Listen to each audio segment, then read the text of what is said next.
Morning guys, welcome to the video. How are we? So this video is going to be the second video in my running mini series, and the focus of today's video is going to be on training. The Sydney Marathon is looming. It is less than a month. That's actually kind of scary.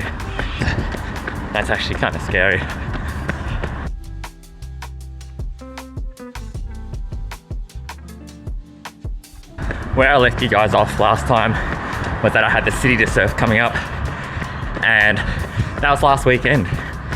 I set off with a goal of doing sub 65 minutes, which I barely scraped through. I did 64 minutes and 30 seconds, or maybe 40 seconds, with an average pace of 4:35. So I think my training and the fitness is on track, but we still have a month to go, which means we can still make a bit of progress.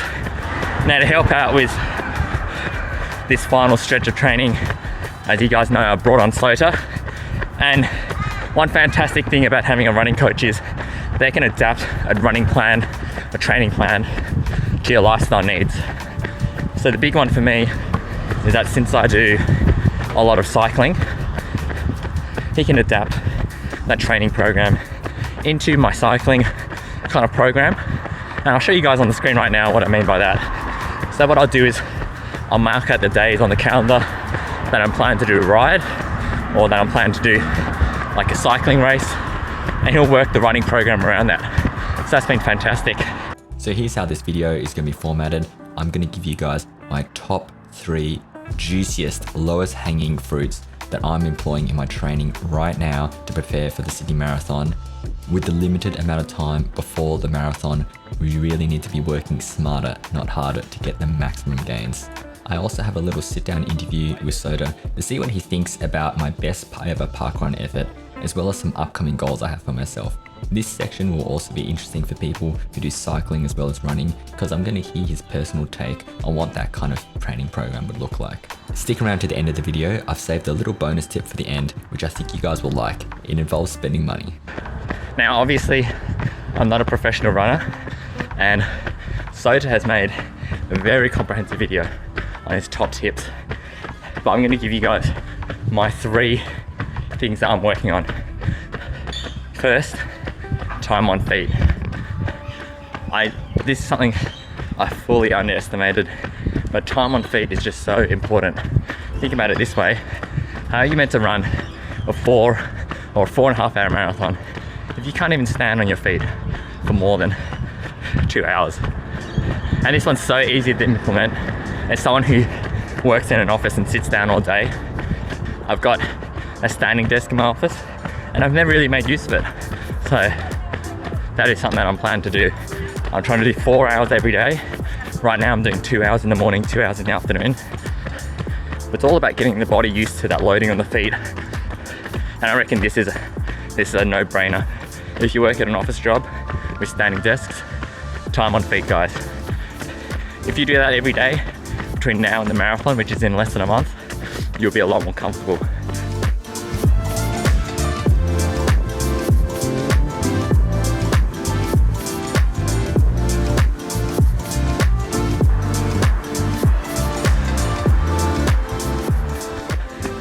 The second thing is balancing intensity. For me personally, I love going out and having a smash, but the thing about smashing is the recovery time afterwards. And I think people who find training plans interesting, this is something you'll understand, is that it's all about balancing the fitness and fatigue. So there's no point in me going out and doing a 5K smash run if it's going to take me 3 days to recover. It's much better that I do more volume and less intensity. So like today, go out and do a 1 hour run, maybe zone 2. It's much better to get the miles in the legs than just go out and do a 5K and just be toasted. This is specifically for marathon training I'm talking about. Look at that. We're at Chatswood already.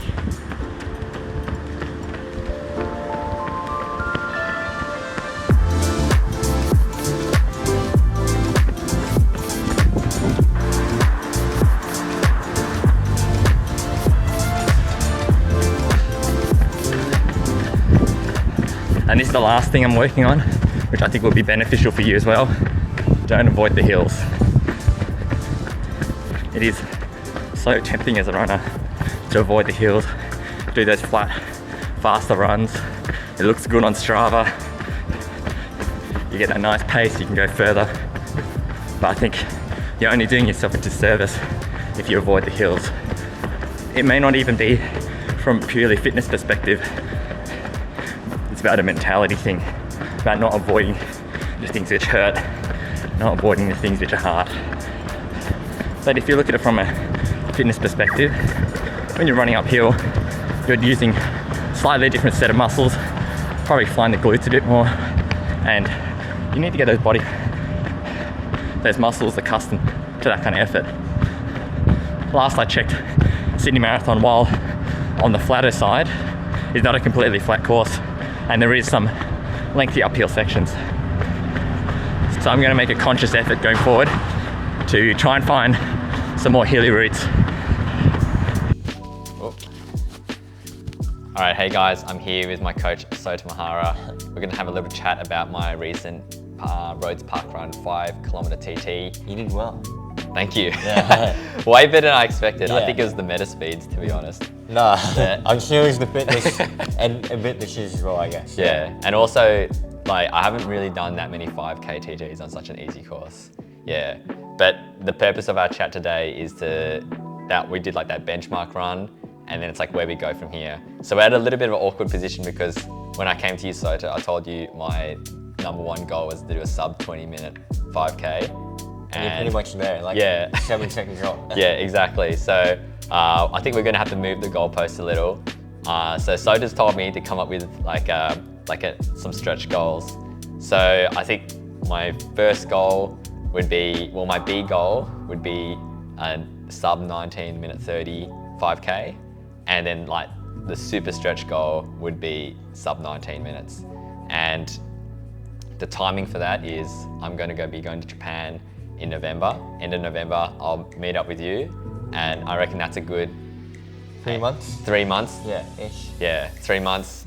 We'll go to a new country. We'll smash out a 5K. And yeah, so what do you think about that? Yeah, well, I know a good park on this. I think doing it on that flat park on that I know of in Japan will be good. Yeah. But yeah, timeline-wise, I think 3 months is a good amount of time to be able to hit those goals, I'm pretty sure. Yeah.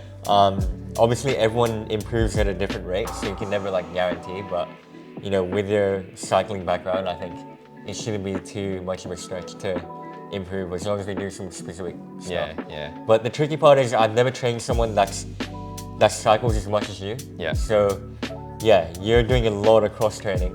But if I was coaching someone that's only doing running, I'd make them do, I'd have more runs in a week to play around with. So Yeah. I'll have to think about what to prioritize, and it's tricky because I'm assuming you'll get a lot of your aerobic fitness from cycling. Yeah. So I'm wondering if we should do more specific like speed work even, which I normally wouldn't do with some of my athletes. Yeah, If okay. they were only running. Yeah. Or wouldn't do as much of. Yeah. But yeah, I'll have to think about a few things before I lock in. Yeah. So I think since my channel is a cycling related channel, I feel like there's a lot of people who do cycling and running. Yeah. And from that perspective, say that I only have 3 days a week to run, like 2 days during the week and a weekend. What would as like a rough ballpark, what do you think that kind of weekly workout would look like? Yeah, I mean, so even though, like I said, with cycling you might get a lot of aerobic fitness, I think it still might be good to get your legs used to like the pounding on the concrete for a longer period of time. So maybe one long run, and then one like threshold workout, and then depending on whether it's like a recovery week or a week where we're building up the fitness, we can do the third run as a speed workout or just another easy run to recover and shake out the legs a bit. Yeah. But yeah, I guess it is hard to, do it in 3 runs, but I have to believe that the cycling will give you the fitness. Yeah. And to be honest, we've already seen it work because 20:06 with, like, how much do you run nowadays? Probably between about 20 to 30 kilometers a week. Yeah, I think 20:06 with that sort of mileage is pretty impressive, but it goes to show that the cycling does translate a little bit. Yeah. So you guys watching, Yeah, if you're a cyclist, you can always transition to running. you can, for sure. There's a little bit of overlap, but I think, yeah, it's also good to do the specific training as well. So For sure. A bit of both, yeah. Do you want to say anything else, do you think? Not really, just really excited to see how much it improved, because I've never really done I haven't done too many coaching gigs where I take someone from exactly around 20 minutes to Yeah. like 19. Yeah. I usually start with people that are at like 25 and try and get them as close to 20 as possible. So Yeah, yeah. I think it'll be fun experimenting with that. And also the fact that you cycle a lot as well, so it'll be like really different training to what I normally do. Yeah. I'm excited too, so Yeah. I can't wait. I think I'm most excited to go to Japan. Yeah. One little bonus tip for City Marathon that I'm going to be putting into practice. Wear light coloured clothes. If the freak weather event last year of the high 30 degrees were to happen again, you do not want to be wearing black or dark colours. I think regardless, since the event will be starting in the morning and then going into possibly into the midday, it will definitely heat up, and you want to do everything within your control to make the event more manageable. Thank you very much, guys, for watching this video. I hope these marathon tips are useful to you, and why don't you let me know in the comments below if you've got something that you've been focusing on in this last month in preparation of the Sydney Marathon. Alright guys, take care out there, and I'll see you in the next video. Bye.